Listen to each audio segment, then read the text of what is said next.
Assalamualaikum warahmatullahi wabarakatuh.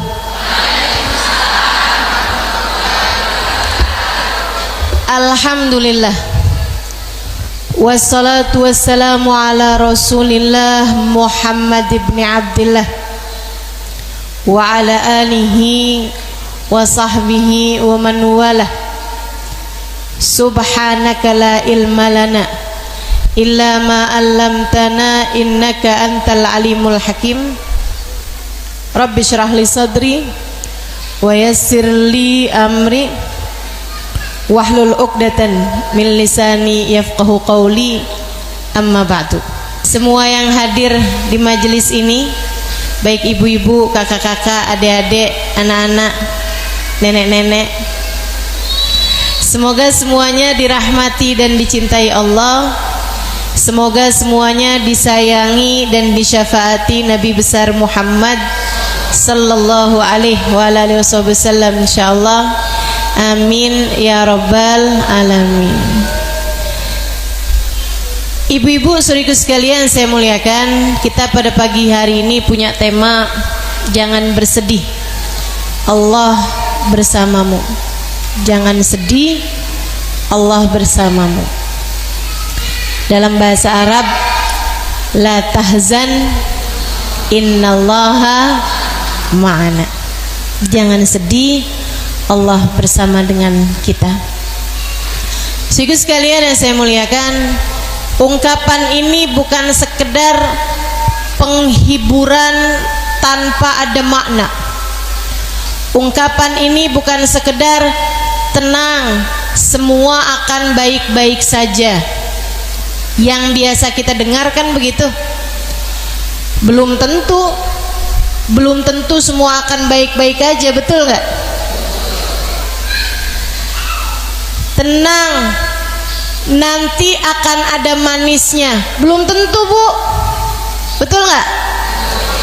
Akan tetapi ketika Allah yang mengatakan la tahzan innallaha ma'ana, jangan sedih sebab Allah bersama denganmu, ini adalah kata-kata penghiburan yang paling tepat untuk kehidupan kita. Saudara sekalian yang saya muliakan, saya belum lama dari Jepang, ada undangan majelis di Jepang, saya ke sana.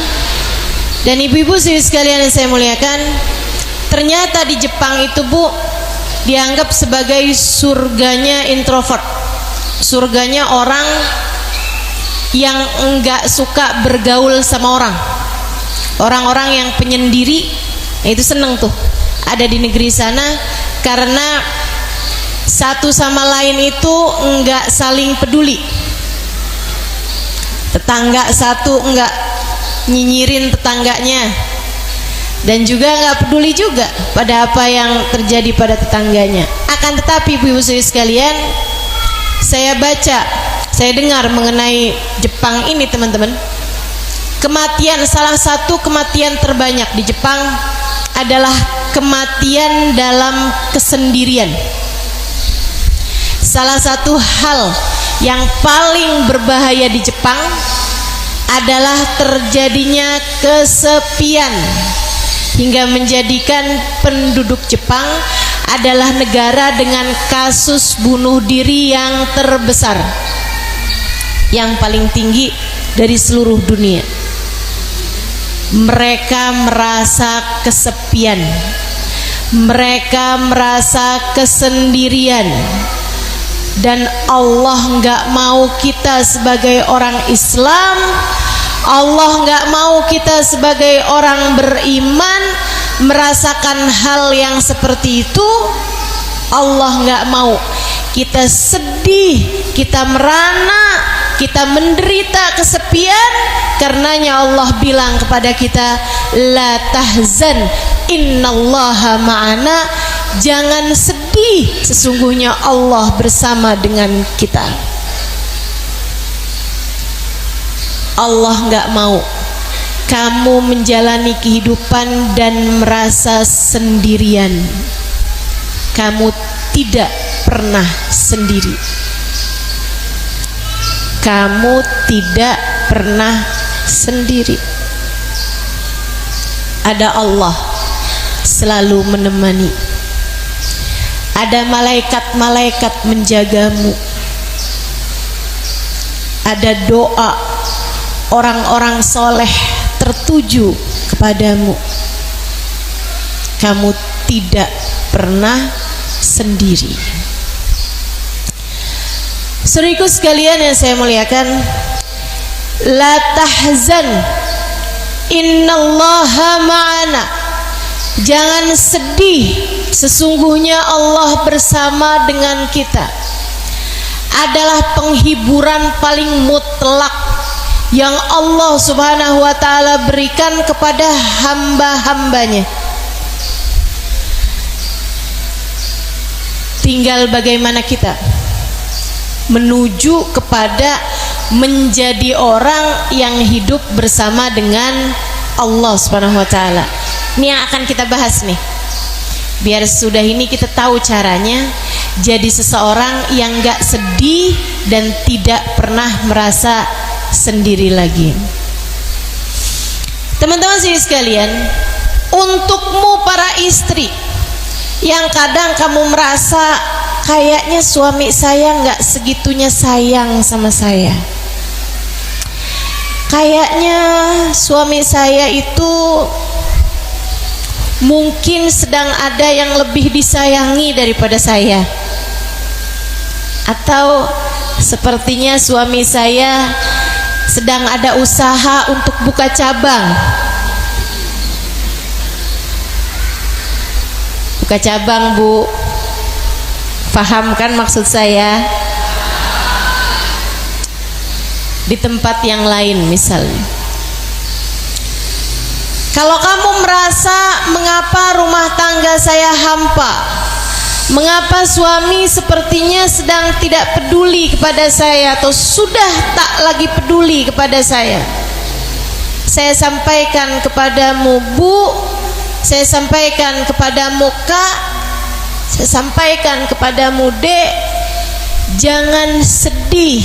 Suamimu bisa meninggalkanmu, tapi Allah tidak. Suamimu bisa pergi darimu, tapi selagi Allah bersama denganmu, kamu akan baik-baik saja.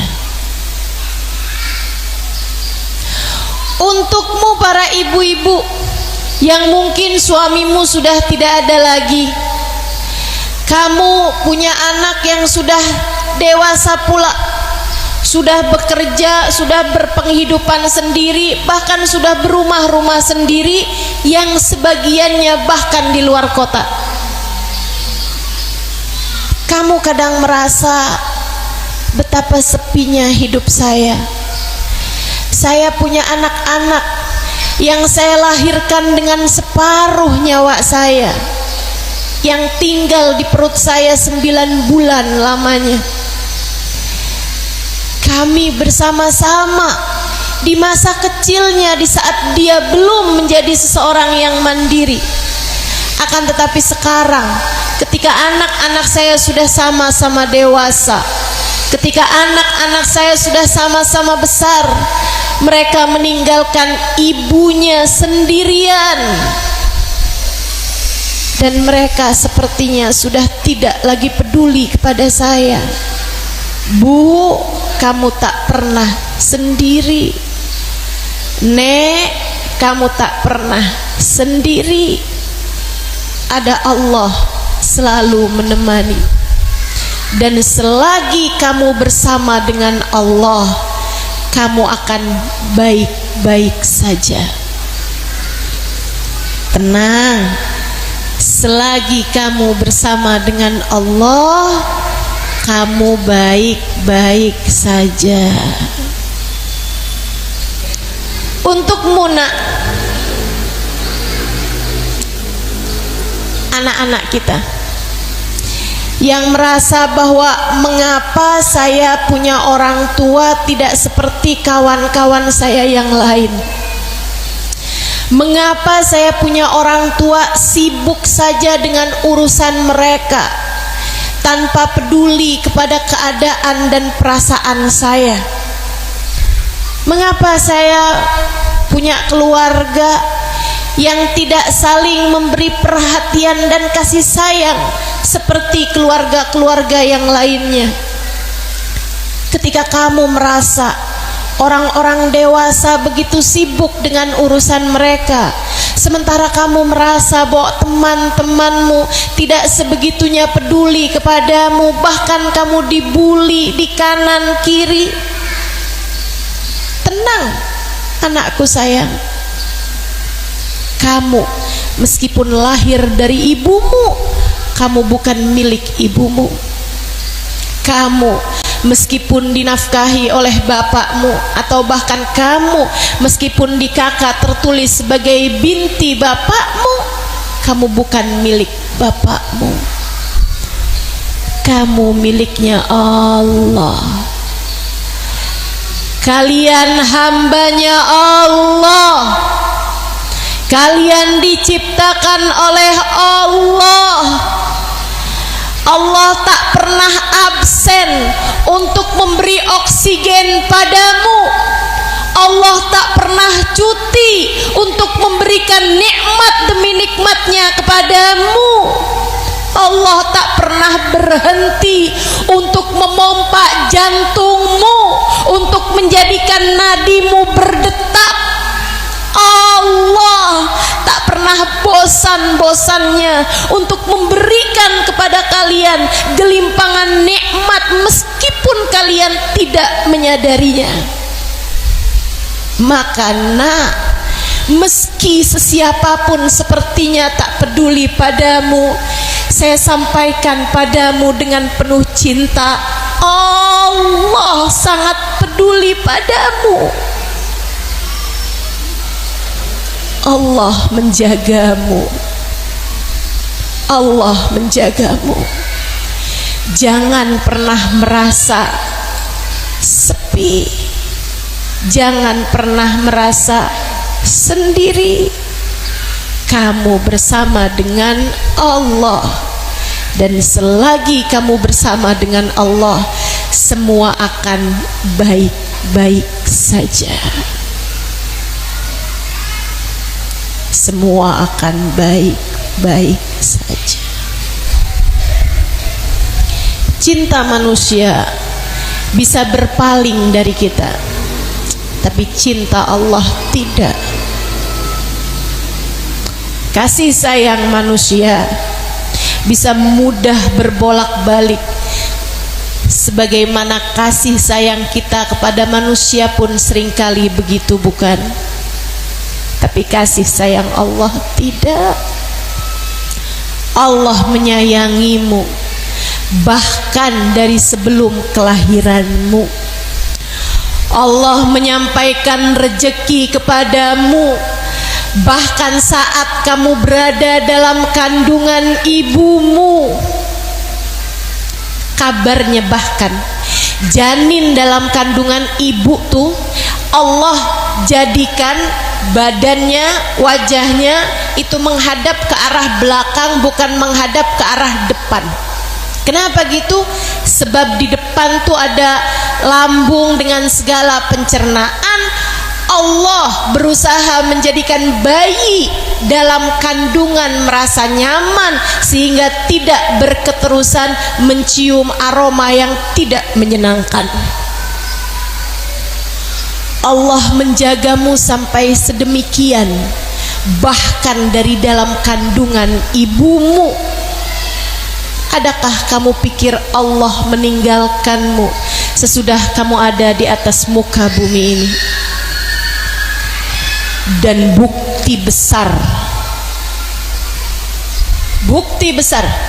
bahwa Allah mencintai kita adalah dengan ditiupkannya iman dalam hati kita, dihembuskannya Islam dalam diri kita, sehingga kita mengerti siapa Tuhan kita. Dengannya kita mengakui Allah sebagai Tuhan kita, dan itu menunjukkan bahwa Allah mengakui kita sebagai hambanya. Allah mengakuimu sebagai hambanya. Kamu berucap bahkan dalam setiap sholatmu 5 kali sehari semalam, dalam setiap tahiyat, baik tahiyat awal maupun tahiyat akhir, kamu memperbaharui keimanan dengan berucap lagi dan lagi, asyhadu an la ilaha illallah wa asyhadu anna muhammadar rasulullah. Aku menyaksikan tidak ada Tuhan kecuali Engkau ya Allah, dan aku menyaksikan bahwa Nabi Muhammad adalah utusan Allah. Kamu menyaksikan Allah adalah Tuhanmu, pertanda bahwa Allah menyaksikanmu, Allah mengakuimu sebagai hambanya. Maka jika ada sesiapapun yang tidak mengakuimu, jika ada sesiapapun yang tidak cukup menghargaimu, jika ada sesiapapun yang tidak cukup menganggapmu, entah sebagai istrinya, entah sebagai ibunya, entah sebagai anaknya, entah sebagai saudaranya, entah sebagai tetangganya, entah sebagai temannya, kamu tidak diakui sebagai temannya, tak mengapa, tak mengapa, jangan sedih. Kamu tetap diakui oleh Allah, dan sesudah pengakuan Allah, bukankah pengakuan yang lain tak seberapa penting untukmu? Sesudah Allah mengakuimu sebagai hambanya, adakah pengakuan lain yang lebih penting daripada itu? Maka teman-teman saudara sekalian, jangan sedih, jangan sedih. Allah bersama dengan kita.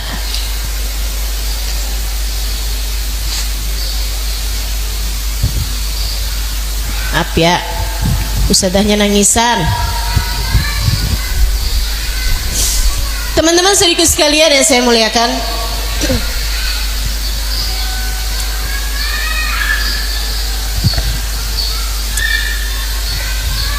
saat kamu lahir di bumi, Allah udah ngasih anugerah terbesar. Begitu kamu lahir langsung diadzanin. Warga Sarolangun begitu bukan? Saat kamu lahir di bumi, kamu menangis, ketakutan. Anak bayi tuh kalau keluar nggak ada yang ketawa, nggak ada yang bersin. Ada nggak di sini yang begitu lahir bersin?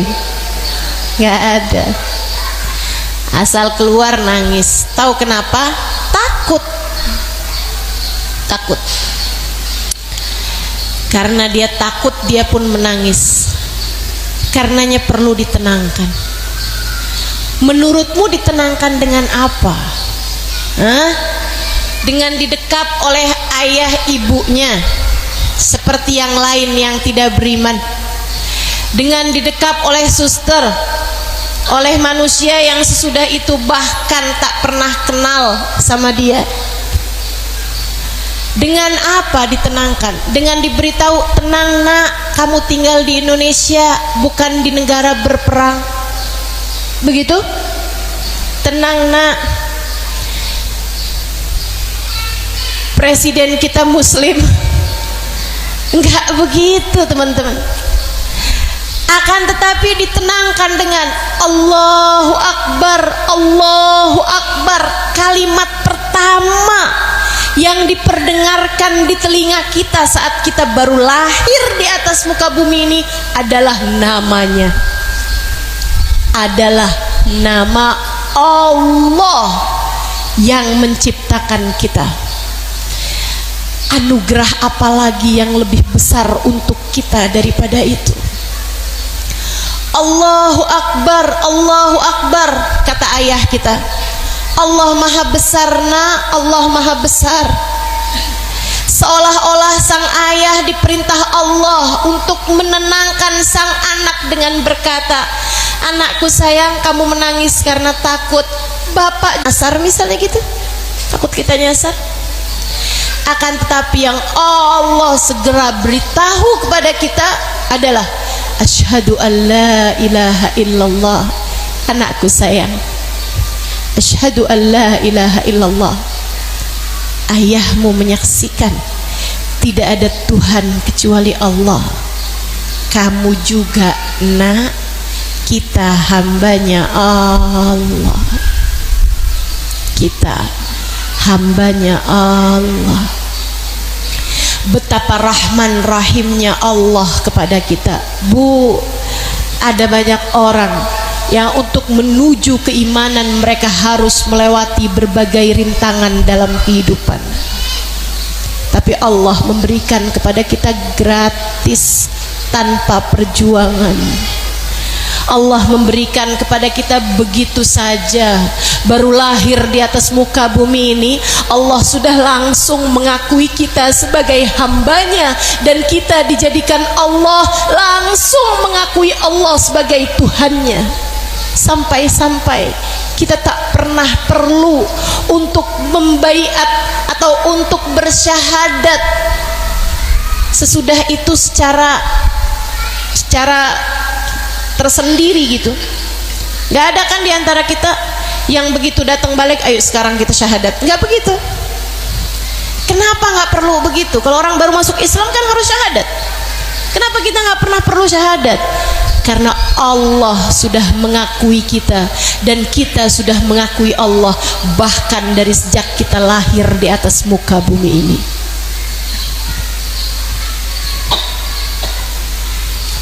Orang tubuh mau masuk universitas bagus aja ujiannya berat.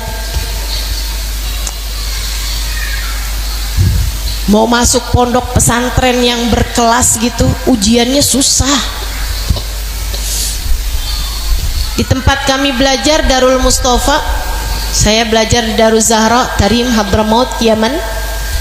Itu sekarang persyaratannya untuk Darul Mustafa, laki-laki di atas usia 16 tahun hafal Al-Quran. Berapa juz? 30 juz. Nggak hafal Al-Quran kamu nggak bisa masuk. Teman-teman sedikit sekalian yang saya muliakan, ketat luar biasa. Orang mau masuk universitas kedokteran di UI, yang daftar berapa ribu, yang diterima berapa ratus. Selalu begitu. Akan tetapi ternyata untuk menjadi hamba Allah yang diakui oleh Allah, Allah telah memilih kita tanpa ada persyaratan terlebih dahulu. Kita keluar di atas muka bumi ini sudah dalam keadaan hamba Allah yang beriman. Alhamdulillah, anugerah besar dari Allah. Jadi ibu, kalau saya ditanya ustazah, menurut ustazah apa karunia terbesar yang diberikan oleh Allah kepada kita nih di atas muka bumi ini? Teman-teman sedikit sekalian, darinya saya merasa nggak pernah perlu merasa iri dengan siapapun. Saya nggak pernah iri sama orang yang berharta banyak. Saya kenal sama banyak orang kaya. Apakah mereka bahagia? Belum tentu. Saya nggak heran sama orang, saya nggak kagum, nggak iri sama orang yang diberi IQ yang paling tinggi, kecerdasan yang paling tinggi, yang IQ-nya misalnya 200 sekalipun. Saya nggak iri sama mereka, teman-teman. Nggak pernah merasa kepengen juga. menjadi orang-orang dengan tingkat kecerdasan yang tinggi. Terima aja apa yang sudah Allah beri kepada saya. Kenapa? Sebab apakah mereka bahagia? Apakah mereka senang dalam hidupnya? Belum tentu. Belum tentu. Saya banyak lihat orang-orang kaya yang stres, yang tertekan, yang tidak bahagia. Saya nggak iri sama perempuan-perempuan cantik dimanapun. Saya banyak berjumpa dengan mereka di berbagai macam negara, yang hidungnya seperti huruf alif, sementara saya kalau ngaca lebih mirip huruf ta. Saudaraku sekalian yang saya muliakan, saya nggak iri sama orang-orang dengan alis yang meliuk seperti bulan sabit. Walaupun saya kalau ngaca alis saya lebih mirip huruf alif yang berbaring. Saya nggak iri sama orang-orang dengan kecantikan kulit mulus, wajah indah rupawan, sebab belum tentu yang seperti itu berbahagia hidupnya dan tidak pernah bersedih hati. Karena saya, karena kita adalah orang-orang yang telah diberi nikmat oleh Allah Subhanahu wa taala yang luar biasa. Saat lisan kita Allah izinkan menyebut namanya, Allah, Allah, Allah. Saat dahi kita diperkenankan untuk sujud kepadanya, Subhana rabbiyal a'la wa bihamdi, Subhana rabbiyal a'la wa bihamdi, Subhana rabbiyal a'la wa bihamdi. Maha agung Engkau ya Allah, dan begitu indah mulia Engkau ya Allah. Tak ada lagi kenikmatan yang lebih indah daripada itu. Tak ada lagi kenikmatan lebih tinggi daripada saat dahimu menyentuh bumi dan kamu perlahan berbisik ke bumi, akan tetapi suaramu terdengar hingga langit yang ketujuh. Tak ada lagi yang lebih indah daripada saat kita manusia yang hina dina penuh dosa diizinkan Allah Subhanahu wa taala untuk menyebut-nyebut namanya, untuk menghadap kepadanya, diizinkan untuk mengingat-ingat dia setiap saat, setiap waktu. Itu adalah anugerah terindah yang Allah Subhanahu wa taala berikan dalam kehidupan kita. Karenanya Bu, siapa orang yang paling ngesianin di atas muka bumi ini? Menurut saya adalah orang-orang yang Allah tidak mengizinkannya untuk menyebut nama Allah. Orang-orang yang tidak diizinkan Allah untuk sujud kepada Allah. Orang-orang yang tidak diizinkan Allah untuk menghadap dalam sholat mereka kepada Allah Subhanahu wa ta'ala. Sering saya sampaikan dimanapun dan kapanpun kepada semua yang hadir di majelis-majelis saya, ketika seseorang tidak sholat, bukan karena dia tidak mau sholat, akan tetapi karena Allah tidak menginginkannya untuk menghadap kepadanya. Ketika seseorang sholat, bukan karena dia mau sholat, akan tetapi karena dia bernilai di mata Allah, sehingga Allah Subhanahu wa ta'ala mengizinkannya untuk menghadapkan dirinya kepada Allah. Ketika ada di antaramu yang meninggalkan sholat, maaf, saya sampaikan duka kepadamu. saya sampaikan kabar duka padamu. Kamu rupanya sudah jatuh dari pandangan Allah, sehingga Allah tidak lagi mengizinkanmu untuk menghadap kepadanya. Allah tak lagi mengizinkanmu untuk sujud kepadanya. Saudaraku sekalian, kenangan terindah seseorang di akhirat nanti adalah saat sujudnya kepada Allah di atas muka bumi ini. Kenikmatan tertinggi.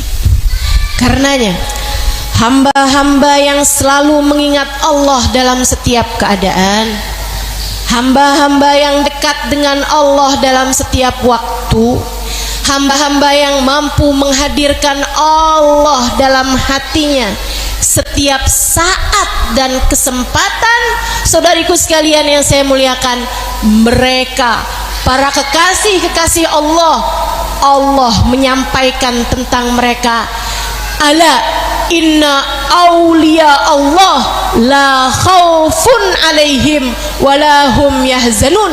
Ketahuilah, sesungguhnya para kekasih-kekasih Allah, mereka tidak pernah memiliki rasa takut terhadap apapun dan siapapun, walahum yahzanun, dan mereka pun tak pernah bersedih hati.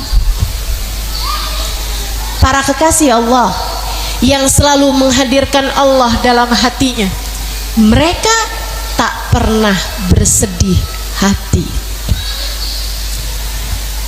Dari sini kita tahu kenapa kita masih sering bersedih hati, karena Allah belum tertahta dalam hati kita. Kenapa kamu masih sering menangis karena sedih? Beda menangis karena sedih dengan menangis karena haru. Menangis karena sedih dengan menangis penuh syukur. Bukankah kamu ketika ada saudaramu datang dari haji atau bahkan suamimu pulang haji, kamu pun menyambutnya dengan linangan air mata?